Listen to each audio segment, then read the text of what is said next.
నమస్తే, welcome to వైద్యం ఆరోగ్యం. నేను మమత. ఓయాసిస్ 2009లో స్థాపించిన ఓయాసిస్ ఫర్టిలిటీలో నమ్మకమైన పేరు. 19 నగరాల్లో 31 సెంటర్లను కలిగి అధిక సక్సెస్ రేట్తో విజయవంతంగా ముందుకెళ్తుంది. ఓయాసిస్ జంటలు 1,00,000 మంది హెల్దీ బేబీస్ని ఈ ప్రపంచంలోకి తీసుకొచ్చారు. స్త్రీ పురుషులిద్దరికీ సంతానోత్పత్తి సంబంధిత సమస్యల పరిష్కారంలో ఐవీఎఫ్, ఐయుఐతో పాటు ఐసీఎస్ఏ వంటి అధునాతన చికిత్సల్ని అందిస్తోంది ఓయాసిస్. ఫర్టిలిటీ సంబంధిత సమస్యల గురించి, సందేహాల గురించి వివరంగా చెప్పేందుకు స్టూడియోలో ఉన్నారు డాక్టర్ జలగం కావ్యారావు గారు. వారిని అడిగి మరిన్ని వివరాలు తెలుసుకుందాం. హలో డాక్టర్ గారు. హలో అండి. డాక్టర్, జనరల్గా ఒక న్యూ కపుల్కి ఇన్ఫర్టిలిటీ ఉంది అని నిర్ధారించడానికి ఎలాంటి పరీక్షలు చేస్తారు?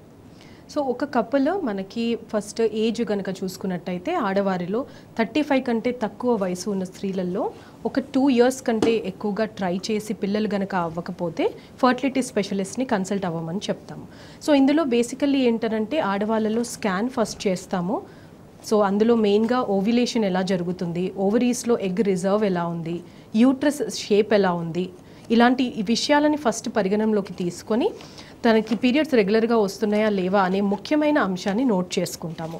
అలాగే మగవారి విషయానికి వస్తే మగవారిలో స్పర్మ్ కౌంట్, స్పర్మ్ అనాలిసిస్ చేసి వాళ్ళలో ఎలాంటి కౌంట్, మొటిలిటీ ఉందో నోట్ చేసుకొని వాళ్ళిద్దరికీ కూడా ఇనీషియల్గా మెడికేషన్స్ అంటే ఇనీషియల్గా పెట్టే ఓవ్యులేషన్ ఇండక్షన్ మెడికేషన్స్ పెట్టి ఒక 2-3 మంత్స్ ట్రై చేయమని చెప్తూ ఉంటాము.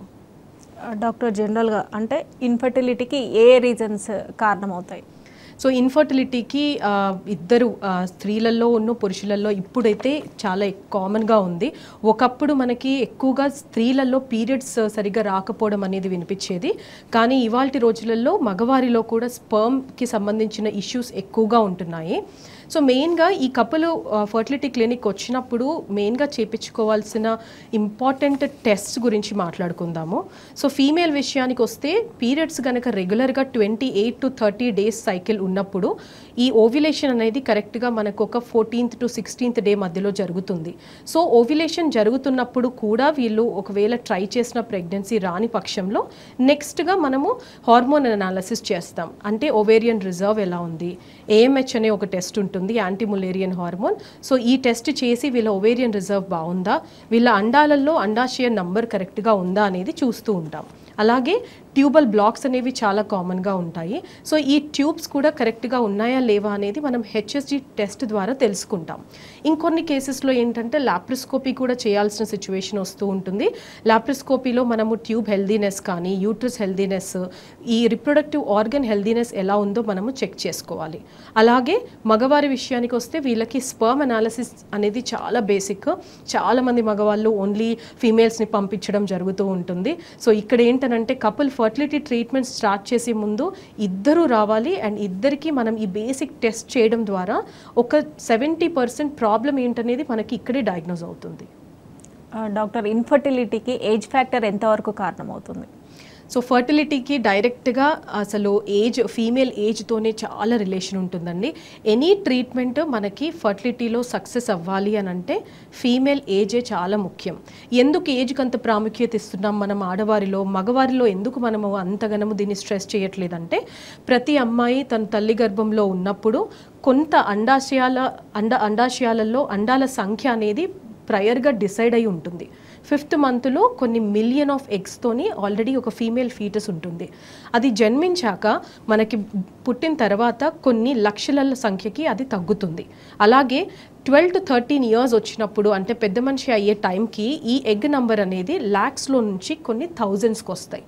అండ్ ఫైనల్గా మనకి అప్పుడు ఉన్న ఎగ్ సంఖ్యని బేస్ చేసుకొని తను ఎంతకాలం ఈ ప్రెగ్నెన్సీ అనేది ప్లాన్ చేసుకోవచ్చు, ఎంత ఛాన్స్ ఉంటుందనేది తెలుస్తుంది. అందుకే 30 ఇయర్స్ కంటే తక్కువ ఉన్న స్త్రీలలో ప్రెగ్నెన్సీ రావడం అనేది చాలా ఈజీగా జరుగుతూ ఉంటుంది. వేరాస్ 35 అండ్ అబవ్ ఉన్న వాళ్ళల్లో కొంత ఇబ్బందిగా ఉంటుంది. ఎందుకు అంటే ఈ ఎగ్ అనేది మనం ఏజ్ అయ్యే కొద్దీ అది కూడా ఓల్డ్ అవుతుంది. అండ్ అలా మనకి ఓల్డ్ అయిన ఎగ్లో ఏంటంటే నాణ్యత అనేది తగ్గిపోతుంది. సో ఇలాంటి ఎగ్స్ని స్పర్మ్ ఫర్టిలైజ్ చేసినప్పుడు ఎంబ్రియోలో కూడా మనకి అబ్నార్మాలిటీస్ రావడానికి అవకాశాలు ఎక్కువగా ఉంటాయి. అదొకటి. రెండవది ఏంటంటే ఏజ్ మనకి 35 దాటాక మనకి బాడీలో ఎలాంటి చేంజెస్ వస్తూ ఉంటాయో, కొంచెం లావ్ అవ్వడము లేదా షుగర్, హైపర్ టెన్షన్ రావడం, వీటితో పాటు యూట్రస్లో కూడా యూట్రస్ బల్కీనెస్, దాని షేప్ అలాగే ఉన్న దాని సైజు కొంచెం పెరగడము, అడినోమయోసిస్ అంటాం, లేదా ఫైబ్రాయిడ్స్ని మనం నోటీస్ చేయడము, లేదా ఎండోమెట్రియల్ పాలిప్స్ కనిపించడం, ఇలాంటివి జరుగుతూ ఉంటాయి.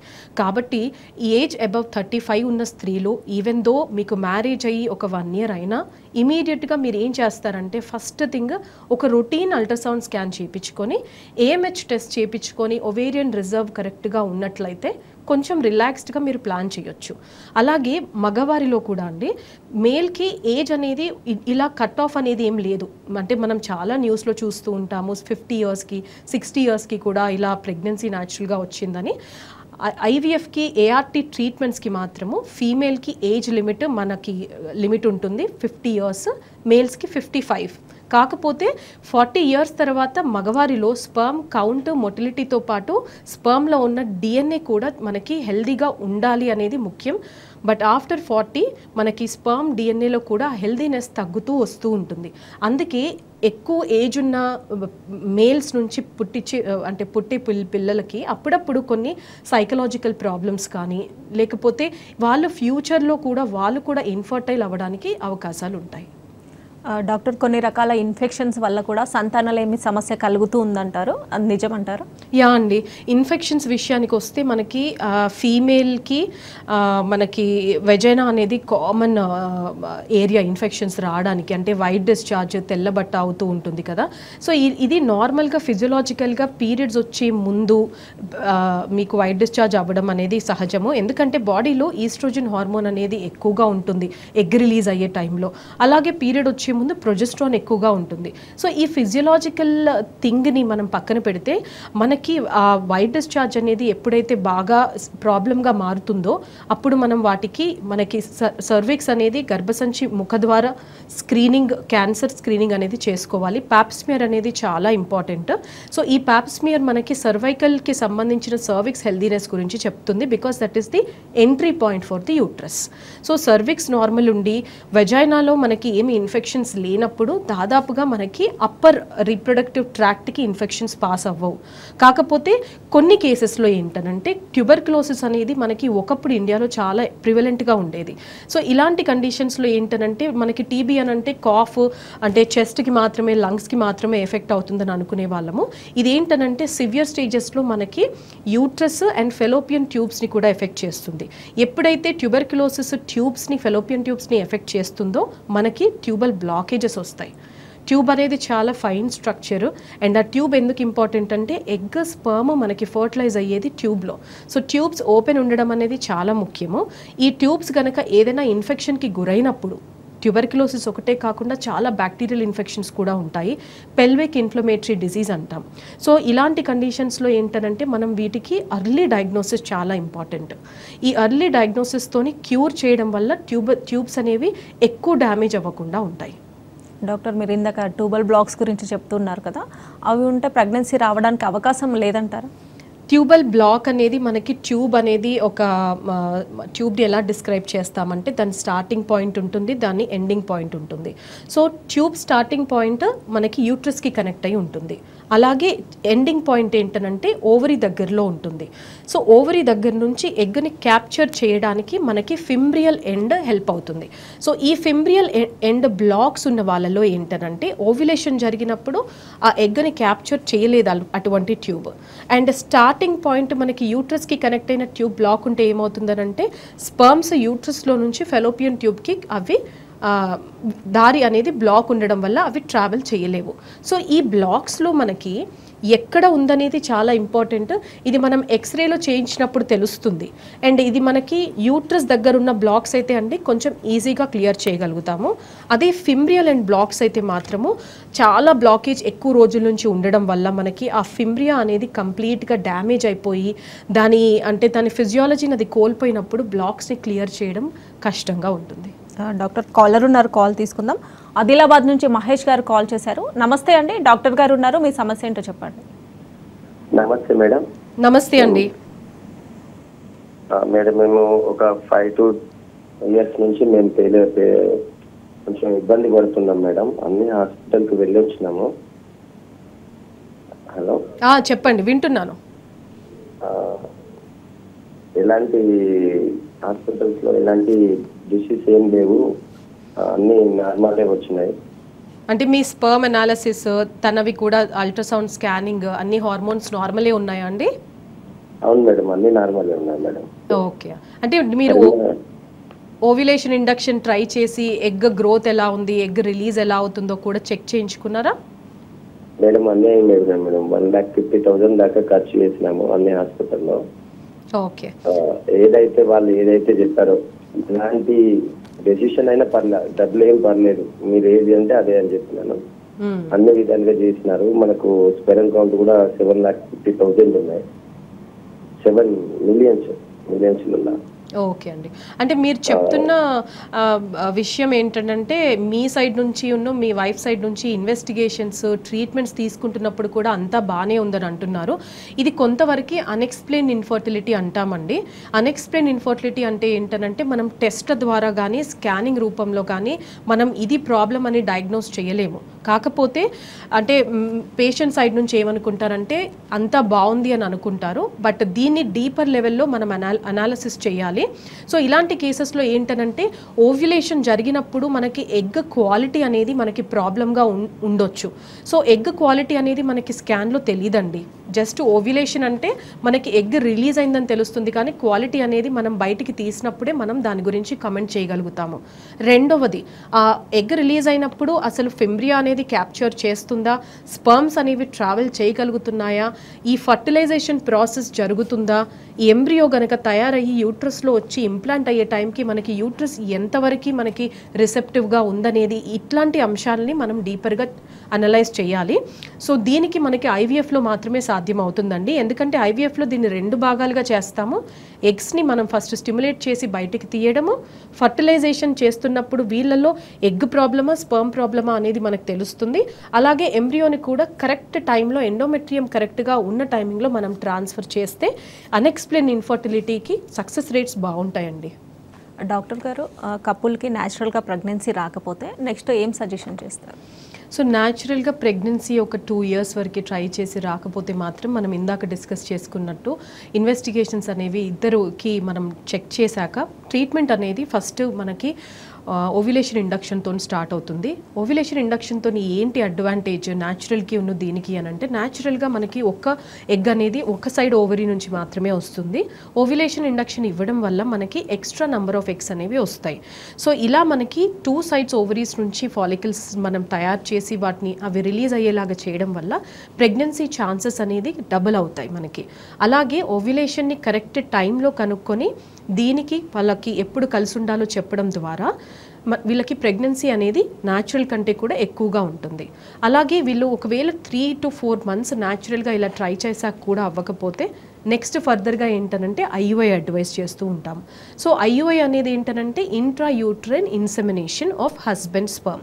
ఇది ఎవరికి అవసరం పడుతుందనంటే నార్మల్గా మగవారిలో స్పర్మ్ కౌంట్ మొటిలిటీ తక్కువ ఉన్న కేసెస్లో, లేదా వాళ్ళకి ఎరెక్టైల్ డిస్ఫంక్షన్ ఉండడము, లేకపోతే ఇంకేదైనా ఎజాక్యులేషన్కి సంబంధించిన ఇష్యూస్ ఉన్నప్పుడు మాత్రమే ఐయుఐని రిజర్వ్ చేస్తాం. కానీ ఇక్కడ న్యాచురల్గా ట్రై చేశాక కూడా మనకి అవ్వకపోతే నెక్స్ట్ కూడా ఐయుఐ సజెస్ట్ చేయొచ్చు. అండ్ ఐయుఐలో ఏంటనంటే వాళ్ళు ఇచ్చిన స్పర్మ్ని ఓవ్యులేషన్ అయిన రోజు వాష్ చేసి మంచి స్పర్మ్స్ని, ఫాస్ట్ మూవింగ్ స్పర్మ్స్ని సెలెక్ట్ చేసి దాన్ని ఒక ఫైనల్ పెల్లెట్గా చేసి యూట్రస్ లోపల వేయడం వల్ల మనకి ఆ స్పర్మ్స్ ఎగ్గును రీచ్ అవ్వడానికి క్విక్గా వెళ్తాయి. అదే న్యాచురల్ అయితే వెజైనాలో డిపాజిట్ అవుతాయి. ఐయుఐలో అయితే మాత్రం కొంచెం ముందుగా మనం వేయడం వల్ల మనకి ప్రెగ్నెన్సీ ఛాన్సెస్ ఎక్కువగా ఉంటాయి. డాక్టర్, ఐయుఐ సక్సెస్ రేట్ ఎంతవరకు ఉంటుంది అండ్ ఒక కపుల్ ఎన్నిసార్లు ట్రై చేయొచ్చు? సో ఐయుఐ సక్సెస్ రేట్స్ నార్మల్గా అయితే వరల్డ్ వైడ్ సక్సెస్ రేట్స్ అయితే 15 to 18%. సో బట్ దీన్ని మనం ఎలా ఇంప్రూవ్ చేసుకోవచ్చు అని అంటే, ఇందాక మీరు అడిగారు ఎన్ని టైమ్స్ చేయించుకోవాలనేది. ఫస్ట్ ఐయుఐ సైకిల్లో కనుక అంత సవ్యంగా జరుగుతోంది బట్ ప్రెగ్నెన్సీ రావట్లేదు అనుకునే కేసెస్లో ఐయుఐస్ని ఒక 3 to 4 times వరకు కంటిన్యూ చేస్తాము. అండ్ థర్డ్ సైకిల్కి సక్సెస్ రేట్స్ అనేవి 25% దాకా కూడా మనకి పెరుగుతాయి. ఎందుకు అనంటే ఫస్ట్ ఇనీషియల్ స్టేజెస్లో మనకి ఏవైతే ఓవ్యులేషన్కి సంబంధించిన ఇష్యూస్ కానివ్వండి, లేకపోతే స్పర్మ్కి సంబంధించిన ఇష్యూస్, వీళ్ళు మెడికేషన్స్ మీద ఉండడం వల్ల వీళ్ళలో ఎగ్ క్వాలిటీ, స్పర్మ్ క్వాలిటీ అనేది కొంచెం బెటర్గా అవుతుంది. అండ్ థర్డ్ సైకిల్కి క్యూములేటివ్ సక్సెస్ రేట్స్ ఎక్కువగా ఉంటాయి. అండ్ సక్సెస్ రేట్స్ మళ్ళీ ఏజ్కి సంబంధించి ఏజ్ లెస్ దెన్ 35లో బెటర్గా ఉంటాయి. ఏజ్ అబవ్ 35 వాళ్ళలో కొద్దిగా తక్కువగా ఉంటాయి. డాక్టర్, ఐయుఐ చేయించుకున్న తర్వాత బెడ్ రెస్ట్ ఏమైనా అవసరం ఉంటుందా? బెడ్ రెస్ట్ అనేది అక్కర్లేదు. IUI is normal day care procedure అండి. అందులో మీకు అంటే ఒక 45 మినిట్స్ మీకు శాంపుల్ ప్రిపరేషన్కి పడుతుంది. అండ్ ఒక 10 మినిట్స్ ఐయుఐ ప్రాసెస్ ఉంటుంది. దాని తర్వాత ఒక 15 to 20 మినిట్స్ మాత్రమే రెస్ట్ ఇవ్వడం జరుగుతుంది. దాని తర్వాత పేషెంట్ నార్మల్గా నడుచుకుంటూ ఇంటికి వెళ్ళిపోవచ్చు. బట్ ఐయుఐలో ఏంటంటే ముఖ్యంగా పేషెంట్స్ అందరు ఏమనుకుంటారంటే ఐయుఐ ద్వారానే ప్రెగ్నెన్సీ వస్తుందని అనుకుంటారు. బట్ న్యాచురల్గా మీరు కలిసి ఉంటూ ఐయుఐ చేయించుకుంటేనే దాని సక్సెస్ అనేది ఎక్కువగా ఉంటుంది. డాక్టర్, ఐవీఎఫ్ గురించి ఐవీఎఫ్ అంటే ఇన్ విట్రో ఫర్టిలైజేషన్ అండి.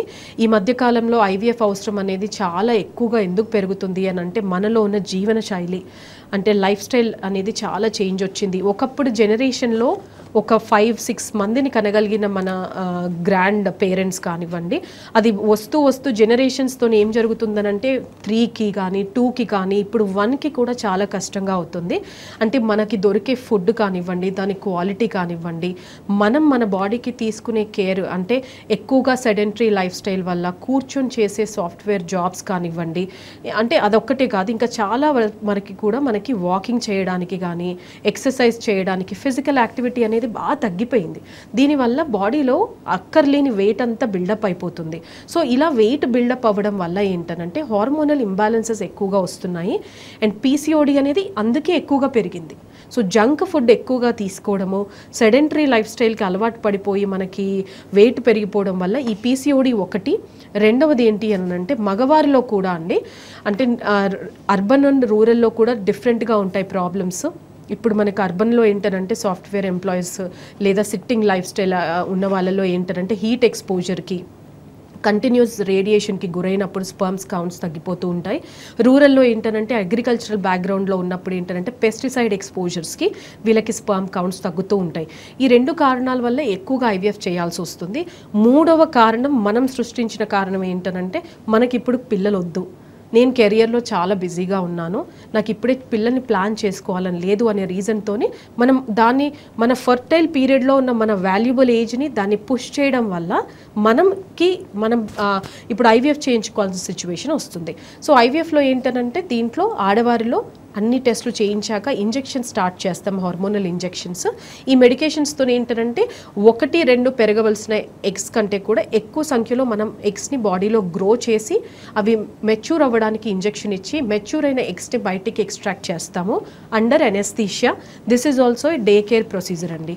ఇలా ఎక్స్ట్రాక్ట్ చేసిన ఎగ్స్ని మనం మైక్రోస్కోప్లో చెక్ చేసి క్వాలిటీ బాగున్న వాటికి ప్రతి ఎగ్కి ప్రతి స్పర్మ్ని కలిపే ప్రాసెస్ని ఐసిఎస్ఐ అంటారు, ఇంట్రాసైటోప్లాస్మిక్ స్పర్మ్ ఇంజెక్షన్.